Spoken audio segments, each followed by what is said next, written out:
Hello everyone, welcome to Research Express. Today we are going to discuss about real-time UPI fraud detection system using machine learning methods. In this, we have used Python, Flask, a random forest, SMOTE, and HTML. Here, UPI, Unified Payment Interface. Many digital transaction we have used via UPI only. In this transaction, increases fraud attempts. Many fraud attempts are increased nowadays.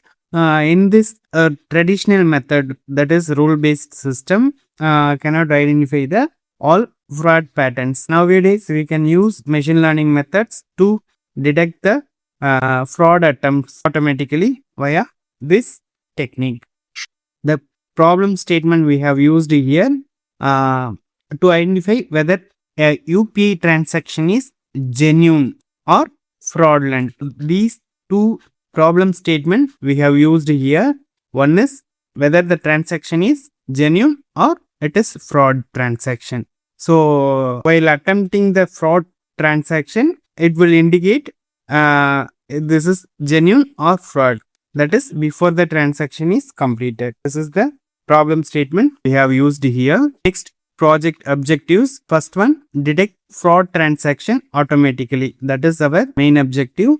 Reduce financial losses. How we are using this method? That is reduce financial losses. Improve here.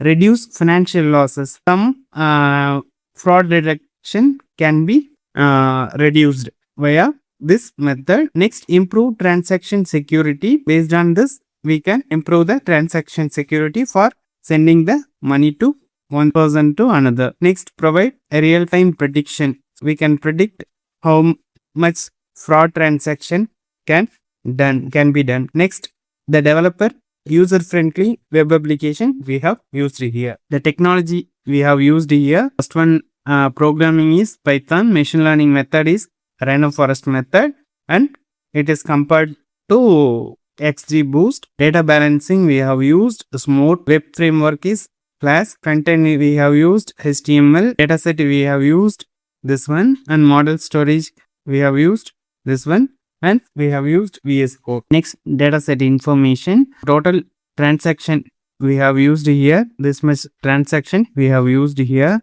and these are the steps we have followed. Transaction type we have used. Next, how much amount you have to enter.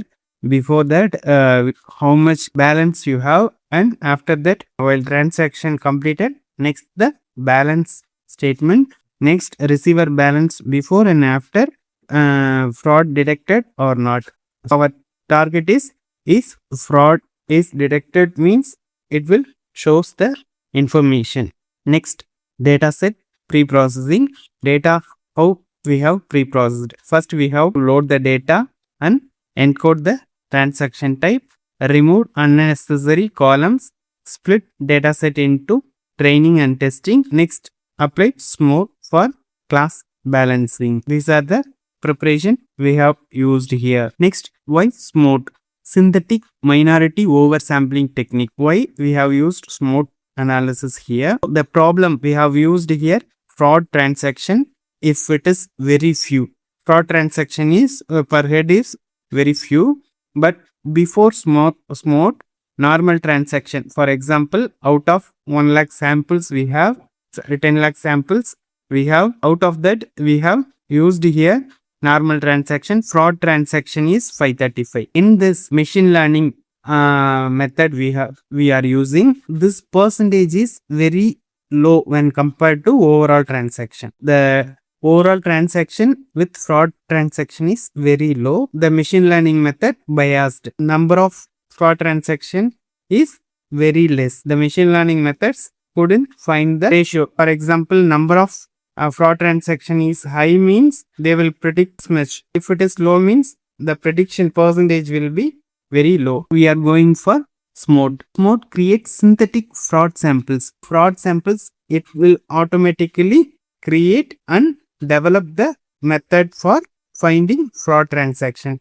If normal transaction, for example, having this much values means it will synthetically create the fraud sample also this much. So number of samples we have increased means machine learning trained very well. SMOTE analysis here very important. For that we have used SMOTE analysis for balanced dataset improves fraud detection. Next, machine learning model. First one we have used here random forest classifier. The parameters we have used, these are the parameters. Advantages of machine learning model, that is random forest classifier is high accuracy, handles large data set, robust against overfitting, provides future importance. The future importance we can see. The system workflow is user input, we are given data pre-processing, feature encoding, random forest model for fault prediction and display the results. How the output results will come like this only via local host we have used. The total transaction, total transaction is 10 lakh. The model accuracy we have achieved is 99.83%. Fraud cases 535 out of 10 lakh transaction. Fraud cases is 535. We need to enter sender name and receiver name.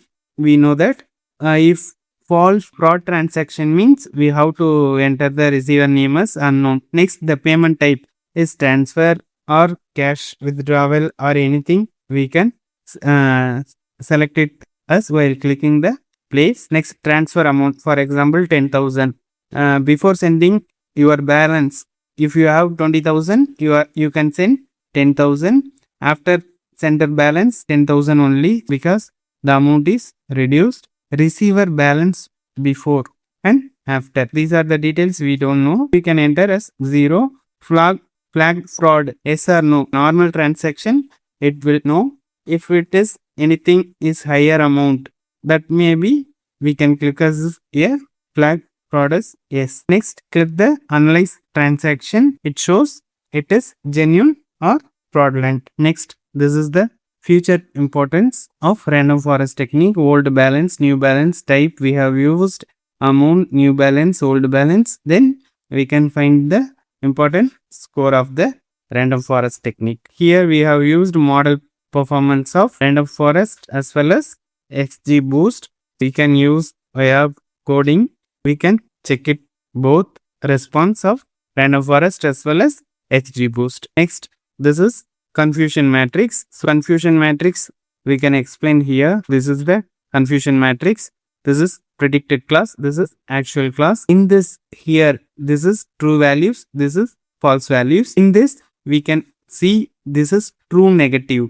True negative. What does mean by true negative? Means the normal transaction. We have so much transaction values. In that we can see normal transaction correctly identify as normal. Normal transaction out of total transaction we have identified this much of value is true negative. True negative means we have find that total transaction. We are checking it is fraud, it is fraud, it is fraud. That is negative. But it shows it is normal. We are finding negative. It is fraud means no, this is not a fraud. This is normal transaction. That's why we have used here true negative. Next, true positive. We are finding what is we are finding it is fraud transaction. Likewise, we are finding it shows this is true positive. 85 is true positive. We are finding fraud cases. 85 is true. 85 cases is true. This is the example graph we have used here. Next, false positive. What is false positive? We are finding normal transaction incorrectly flagged as fraud. We are finding the normal transaction. This is the normal transaction, but incorrectly the model find as the positive. That is false positive. False negative. False negative means fraud transaction incorrectly classified as normal. These both are false. Likewise, we can generate the confusion matrix. Next, we have to find the genuine transaction example. Next, this is fraud transaction example. We can use it in live method. I'm going to open the VS Code. These are the workflow. We have used dataset, then model, then project workflow. I have given here in the Word document. Training the model, training XGBoost. This is random forest. We have used here random forest as a best method. We can run the workflow. This is the final execution code. Now we are using, I am going to run the model. I am going to click the enter. Now the dashboard will open. This is the dashboard we have used here. Now I am going to take the data from the presentation. This is genuine transaction example. Type, you can use the sender name and receiver name. Payment type, you can select transfer. You can use cash out, cash in, debit, whatever you need. You can select the payment type. Next, transfer amount. Transfer amount 5,000. I have entered. And sender balance before, I have 10,000. In that I am sending 5,000. After sending, I have only 5,000. Receiver before, I don't know anything, that is 0. After, they will have 5,000 surely. Now this is the normal transaction. I can analyze this transaction.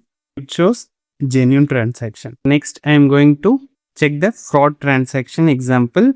That I am going to rerun. I am going to stop this. Taking Control C, it will stop. Now I am going to type Pi app. Now I am going to enter. The dashboard will open fresh. This is the dashboard. Now we can use test transfer. I am going to take the details here. I am going to type the amount 5,000. Sender before 5,000. 5,000 transfer amount. I am having the balance also 5,000. Sender balance after, that is 0. Receiver balance before, we don't know.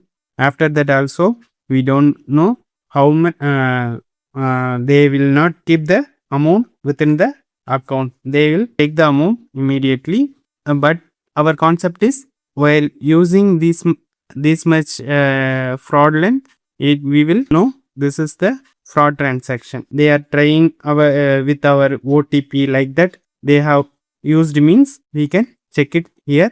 Select as and analyze the transaction. It shows fraud transaction is detected. Likewise, we have taken the UPI fraud detection system. These are the example. You can use transfer, cash out, cash in, or debit. You can use it and use the same method for here. Next, the project discussion is advantages and application, where we can use fast detection, high accuracy, real-time analysis, user-friendly dashboard, easy deployment, scalable architecture. And application we have used here, bank, we can use UPI platform, online payment gateway, e-commerce transaction, financial security system. We can incorporate with UPI platform means we can get the SMS like that. We can get it while they are trying fraud UPI payments. Conclusion is this system will work at 99.83%. That is genuine, reasonable accuracy. The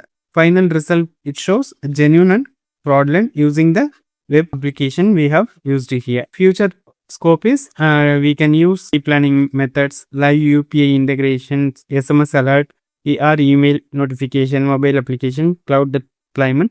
We can use via these codes. Like that you can use it. This is our final UPI fraud detection system. Thanks for watching our videos. Kindly subscribe our channel and also click bell icon for notification about upcoming videos. Thank you. Thank you so much. Bye bye.